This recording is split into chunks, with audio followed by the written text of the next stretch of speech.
Thank you, Margaret. Okay, let us now share screen.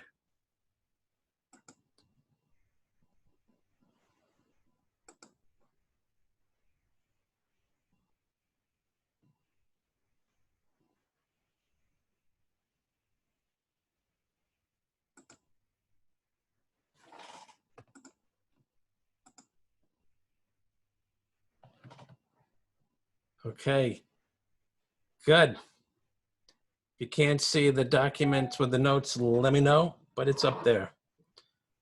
Welcome. We're now going to continue our study of Musar meditation and learn how it helps us rearrange our lives as part of becoming enlightened or attaining Ruach HaKodesh. We'll focus on meditating on a biblical verse as Rabbi Kaplan describes it. We'll then discuss how to understand distractions better to improve your meditative practice. And today we'll look at the distraction of agitation. Just to give us a map of where we are in our studies, we're here. This is the third meditative technique that we're studying from traditional Jewish spiritual practice. Ruach HaKodesh, otherwise known as Enlightenment, or transcending the physical through work on yourself. Okay. We have a prime emphasis on self-improvement as the way to become enlightened. And Rabbi Kaplan talks about developing specific personality characteristics, which he outlines here. Study through holiness. And you'll find other books, even from other cultures, who also talk about personal development, and they're talking about developing similar personal qualities. So it seems that the way to move, to elevate yourself through the soul, as Rabbi Kaplan says, to go through the lower levels to the upper levels, is by working on yourself. And that's what we're going to talk about. So how do we do that? He does mention that the Musar movement was all about work on yourself. And he referenced works by the Ramchal. And he talked about the importance of making Musar meditation, or focusing on developing certain personality characteristics, a habit, a daily habit. And it is a form of meditation, thus driving home the point that there's a wide variety of meditative practices that we have traditionally used, which we have unfortunately forgotten, but we in this group are trying to recapture it. In particular, this is what Rabbi Kaplan said about Musar meditation. He said that the first part of the Musar program was to make a daily habit of reading a lesson from a classical Musar work. After reading the lesson, one was to spend a short period of time contemplating it and relating it to one's life. And what's important here is that the Musar literature talks about ethical, moral, and religious principles, which one then should meditate on so that they can become part of you. Okay. So how do you exactly do that? And we've discussed his metaphor of rearranging your life, meaning that if you sit down and you want to rearrange your home, the furniture in your home, you'd give it some thought, and you'd play with things around in your mind. You know, should the couch go here or should the couch go there? What would be optimum in terms of comfort? What would be optimum in terms of aesthetics? What would be optimum in terms of traffic flow throughout the room? So you'd think about this and you try to get the best possible arrangement of furniture in your house. And the same process takes place with regards to your life. And this is where he started getting very interesting, because he talked about the idea of rearranging your life, both by addressing very lofty questions about why is the world here? Why did God create the world? And try to wrap your brain around that. And at the same time, bringing it down to the personal level. Why am I here? What is my purpose in life? What am I supposed to be doing every day when I get up? And he said, in doing so, you find God, because we have this remarkable and hard to understand idea that God is both out there, so to speak, and God is both, and at the same time in there, so to speak. How does that work? So I think realizing that that's like a Zen koan, where you just go crazy trying to wrap your brain around it logically. He said, the way to do this, the way to handle that is to start a conversation with God and bring it down to earth, and conversing is the way we become familiar. So become familiar with God by talking to God. Okay. And he talked about having both a structured and an unstructured approach to talking with God. The unstructured approach would be you just show up at your table or at shul during, maybe before or after davening, or at your favorite park bench, and say, God, let me just tell you what's on my mind. Let's talk about that. Versus a structured approach, which is like, all right, God, today and maybe the rest of this week, I'm going to talk to you about my relationship with person X. And then after that, I'm going to talk to you about my relationship with person Y. And then after that, I'm going to talk to you about my job or my parnasa, whatever it is. That's the structured approach. Really interesting. Okay. And he did mention that Avraham Avinu, the patriarch Abraham, is the model of doing this, because what happened? Abraham started thinking about, what's going on with this universe, and he deduced that it's got to be a beyond natural, beyond physical something pulling the strings here. Okay. And he started a dialogue.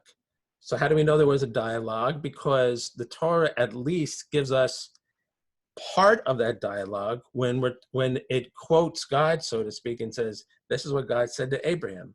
Things like Lech Lecha. So as we said last week, the impression you get if you're just looking at those slices of the story that the Torah offers is that, Abraham is just minding his own business, milking a goat, whatever it is. All of a sudden he hears, hey, Lech Lecha. And he just jumps up and says, got it. We got to move. Family, we're out. No, but from Rabbi Kaplan's perspective, it's so much more interesting that Lech Lecha, that command, and what God was saying to Abraham at this event and subsequent events was part of a conversation they were having, except the Torah is not quoting what Abraham was saying. In some cases, people are quoted. I mean, Moshe Rabbeinu, if the parshiot that we're reading now, and Moshe is summarizing their 40 years in the desert. He's referring to all these conversations that he had with God, some of which both sides are given. So that is what's happening here. So we can do it too. How interesting. And Rabbi Kaplan also mentioned that if you want to be able to stay focused in the conversation, don't just do it in your head, do it verbally. You pick it, talk to God. You may not want to do this on the subway, but do it in a place where you feel private and nobody will bother you, and have that conversation. Okay. Where we left off last week was in the idea of using a structured meditation on a biblical verse. If you recall, with the Musar meditation, you take a look, you use a verse or a teaching from a Musar text, in particular, it could be from the Ramchal, but you could do the same thing with a biblical verse. Okay. This is what he says. The method of basing a meditation on a verse, known as Gerushin, was used by the mystics of Sfat in the 16th century.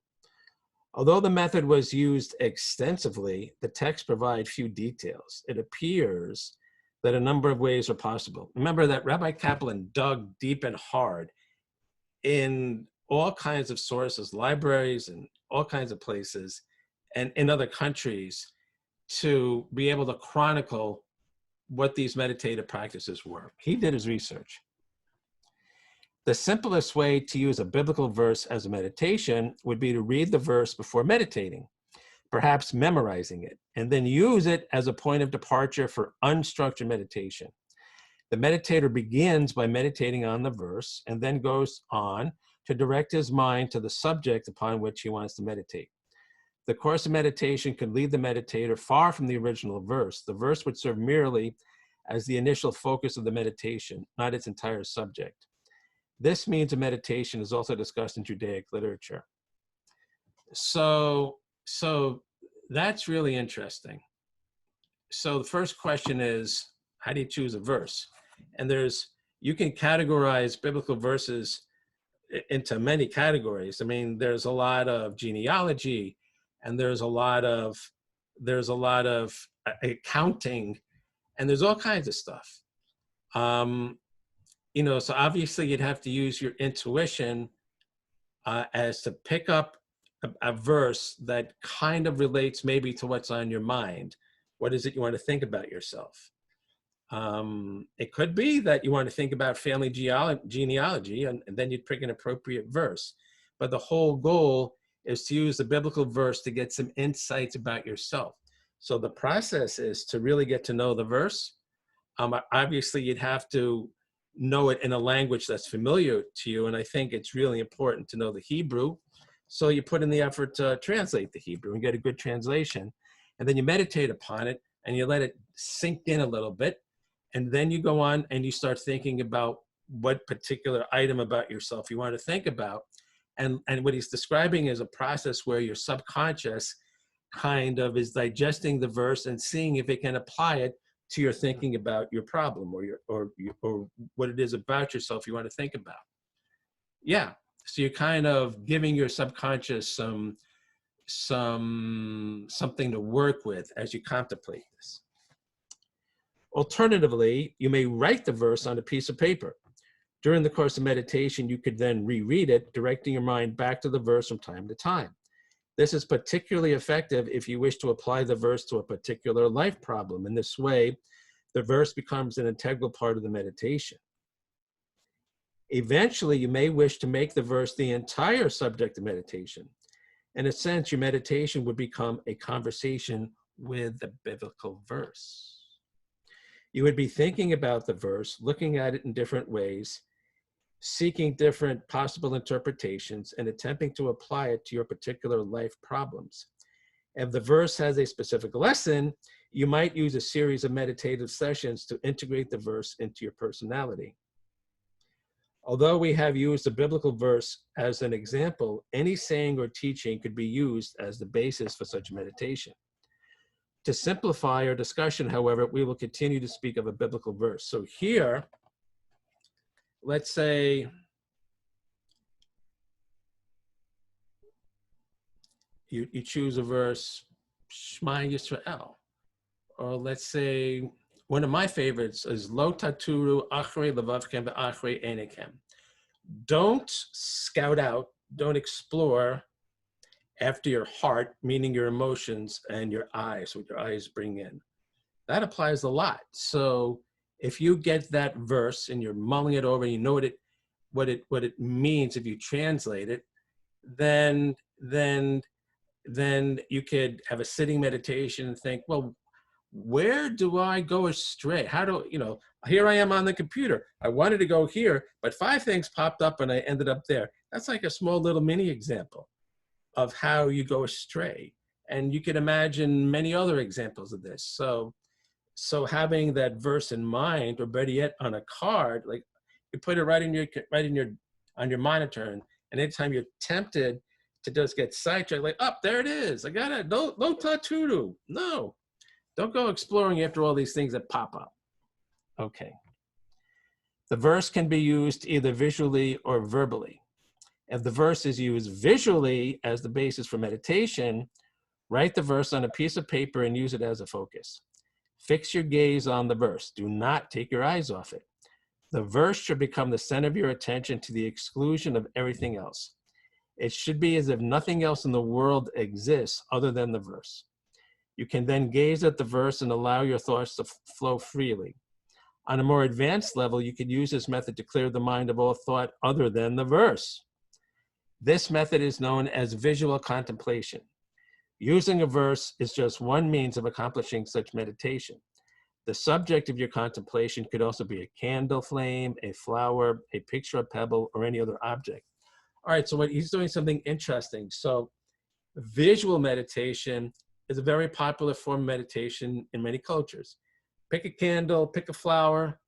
There's actually flower meditation.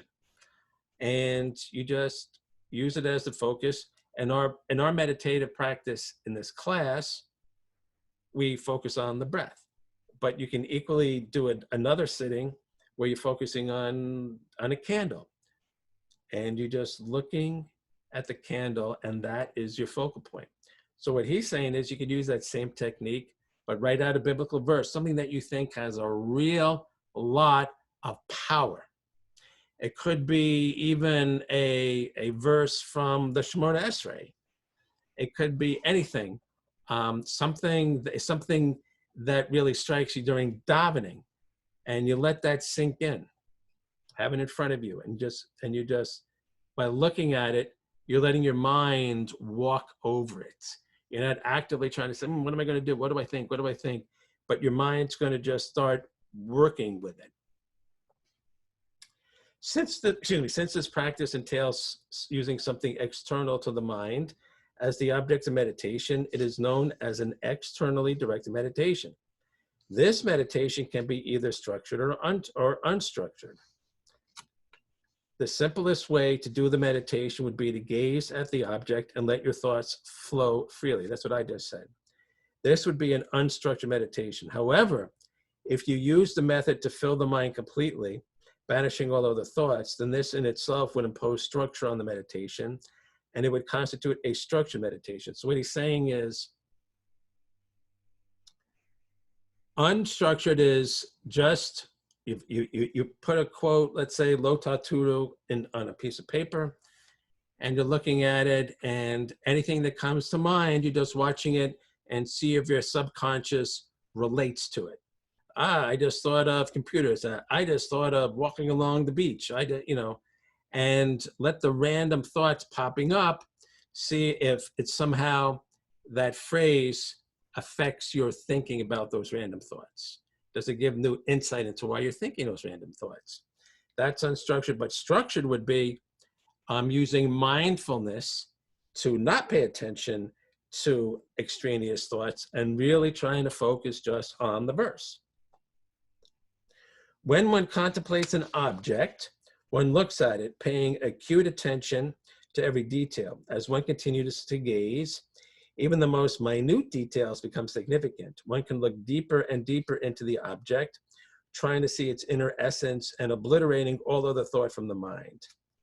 Beyond the inner essence, one can strive to see the divine in the object and use it as a springboard to reach God. I confess, I don't understand that. One can strive to see the divine in the object. That's at an advanced level that we haven't even come close to in this class. So I don't get it, but we'll see at some point we can understand that. Okay. In lieu of gazing at the written verse, you could repeat the verse over and over for the entire period of meditation. That's also very effective. This would be a verbal meditation as opposed to a visual contemplation. Here again, the meditation could be unstructured, where the mind is allowed to roam wherever the verse takes it. Alternatively, it could be structured, where all thought other than the words of the verse is removed from the mind. Of course, here again, the subject of meditation need not be a biblical verse. Any sentence, word, or phrase can do. As we shall see, the great Hasidic leader Rabbi Nachman of Breslov prescribed using the phrase Lord of the Universe as a meditative device, Ribono Shel Olam. So that's very powerful. Just repeating Ribono Shel Olam, Ribono Shel Olam, Ribono Shel Olam.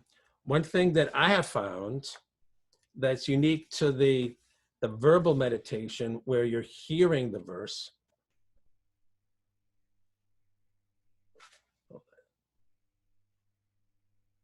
It becomes part of your programming. And I've used certain phrases that have popped up in my dreams when things were going on. And I often want, and my mind was occupied by the visuals of the dream. So I don't know if it even would have been possible for a visual object of meditation to pop in, but the verbal part of it that I had been doing kicked into the dream, and it was relevant to the dream.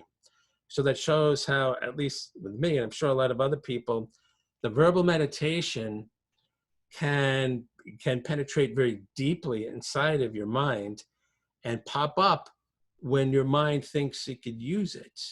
You may not actually have to consciously say, I got to start thinking of that phrase now. It's going to pop up when appropriate or when needed. In Eastern traditions, the repeated phrase is known as a mantra, and meditation using such a phrase is called mantra meditation. One of the best known examples of a system based on mantra meditation is Transcendental Meditation. You might remember those guys. Since there is no equivalent English term for this type of meditation, I shall use the term mantra where necessary. There are then 3 ways in which the above-mentioned meditations can be classified. They can be either visual or verbal. We got that. They could be structured or unstructured. We got that. And internally or externally directed. Okay, so we have options, and it doesn't mean you have to put all your eggs in just one basket or use only one exclusively. You could have all in your toolbox and practice them along the way and use whatever one is appropriate for what particular setting or what you want to accomplish. Inner-directed, unstructured meditation is most valuable as a means of examining one's life or finding meaning in life. Externally directed, structured meditation is most often used to focus the mind and thought processes or to gain a transcendental experience. So he's basically saying, not using an external object, but thinking about a certain something, let's say the fact that you might be prone to anger, and just contemplating that in a free-flowing manner is most conducive to resolving that within yourself. That's what he's saying in that particular point. Okay.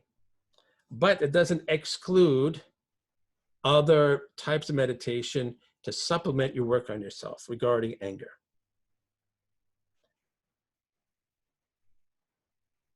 Although most meditative methods are visual or verbal, other faculties can be the focus of meditation as well. Thus, instead of meditating on an object or verse, one can meditate on a sound, such as the chirping of a cricket, the rush of a waterfall, or a musical note played over and over. One would be using the sense of hearing to direct the meditation, although in these cases, the meditation would be nonverbal. It's kind of interesting. I think there's all kinds of music that could be used for this. In a similar manner, the meditation can involve the sense of smell. Indeed, there are Hebrew blessings said over fragrances, and in practice, they can make the enjoyment of a fragrance into a meditative experience. The blessings over food can make a meditative experience out of tasting and eating. The sense of touch, too, can be the focus of a meditative experience. So that is so interesting. So now he's branching off, and with the right mindset, making Havdalah with the Basamim could be a meditative experience. It could change your consciousness. With the right mindset, eating could be a meditative experience. It could change your consciousness. And as he's saying, which is, we're going to have a whole segment on this, the brachot could and should be used to get you into that higher mindset. if you say a certain bracha, it's not just mouthing the words. If you understand the words and what it's about, and then you eat, you've truly elevated that mundane act into a meditative experience. It's elevated you inside. It is also possible to use the kinesthetic sense as the object of meditation. This would consist of meditating on a body movement or a series of body movements. This is a method used by the Sufis in their dance meditations. The Sufis are Muslim. Hasidim often use this form of meditation in dancing and in their slow swaying motions. So all the Hasidic dancing you see, he's saying that is originated as that had a meditative quality to it, and those people that had the mindset to it were meditating as they were doing that. Any action meditation can be seen as using the kinesthetic sense, even if other senses are involved. The main thing is to concentrate on the act and elevate it to an expression of divine worship. This can include even mundane acts such as washing the dishes. Now we're entering the realm where things like Qigong, Tai Chi, Kung Fu, traditional internal arts can be seen as meditation. With the right mindset, you are connecting with the source of life by going through those motions. And this is why in traditional martial arts schools, there's an emphasis on the philosophic aspect of the art so that people can develop this mindset. And now here he says, in Judaism, action meditation is most important when connected with the performance of the commandments and rituals.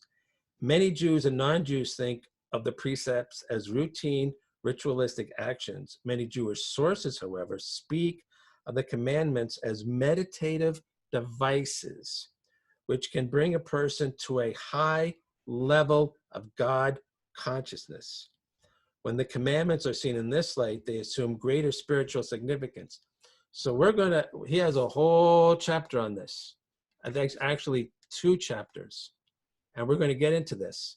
But this is the mind-blowing aspect of the idea of meditation, of using meditation to connect to God, because you're then using the performance of those actions which you want to bring yourself closer to God.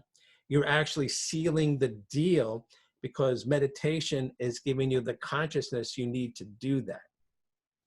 So that's not as complicated as it sounds. Why? Because, obviously, you're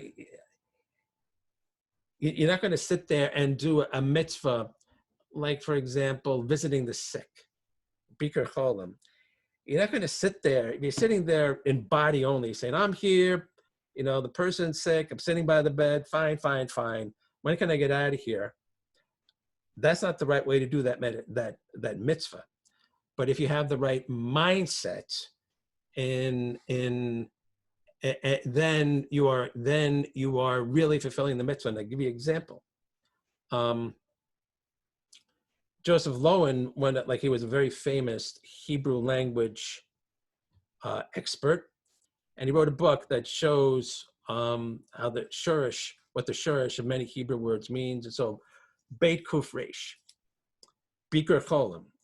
People translate Bikur as visiting, but that's not the word for visiting. What does he mean? So he goes, it's not accidental that Beit Kuf Resh and the phrase Bikur Cholim is also used to refer to Boker in the morning. Why?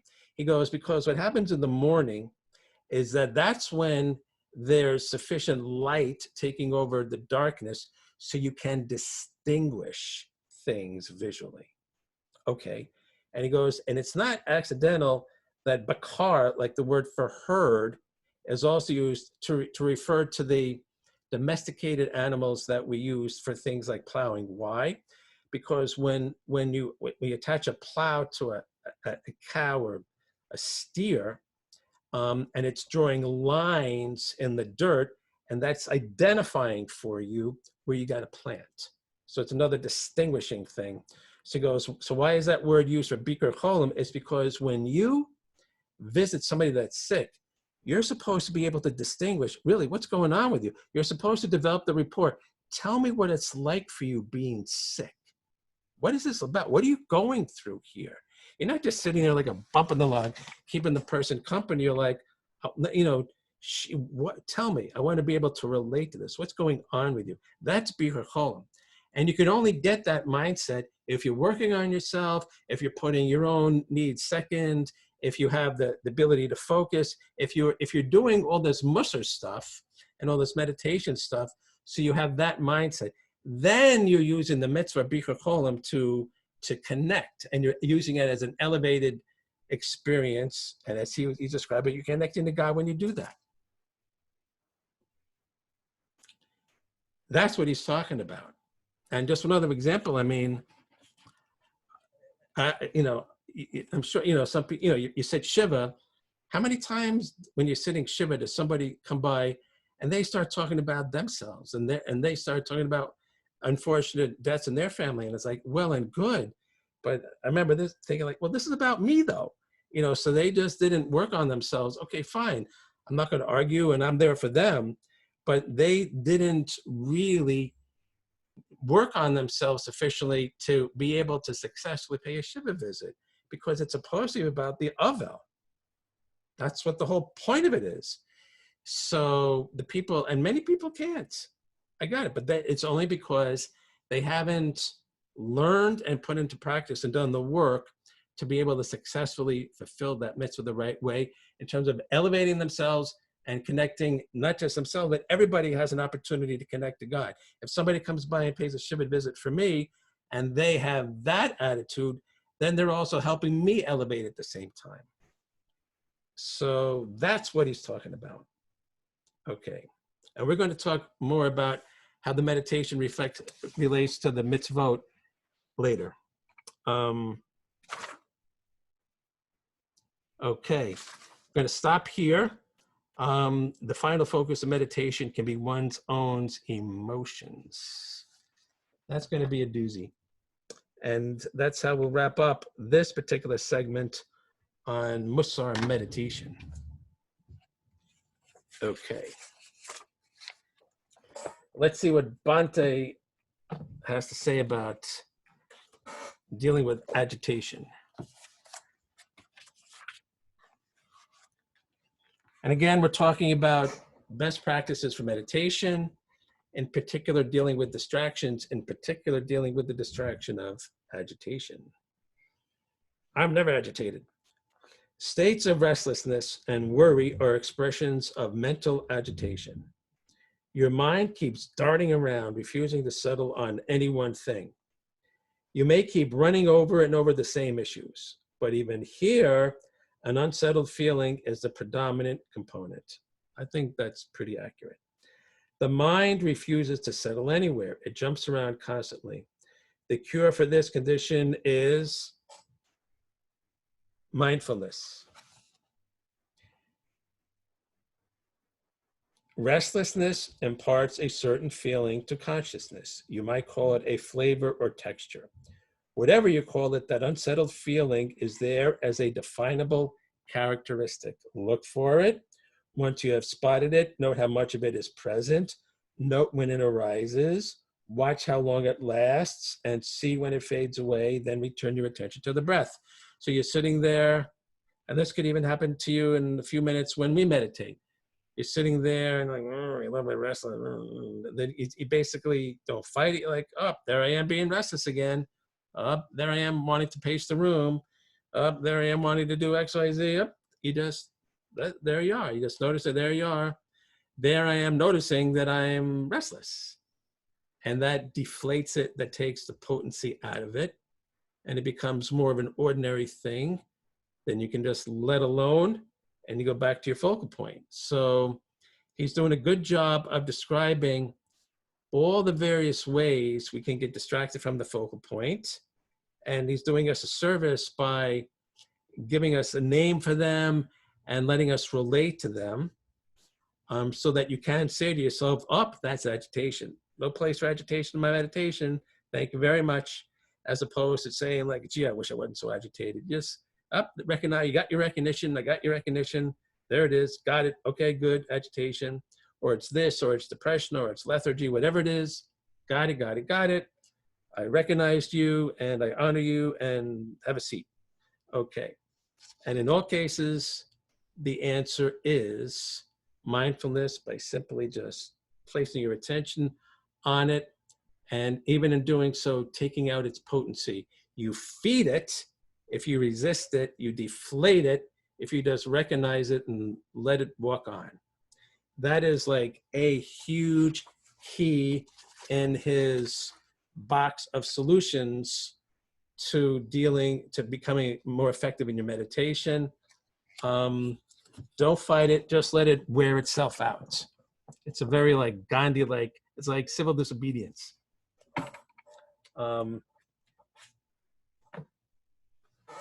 Which is obviously makes a lot of sense with regards to mental disturbances. I don't know about street violence, but certainly with meditation problems. Okay, let us stop the share. Okay, Margaret, please turn off the recording.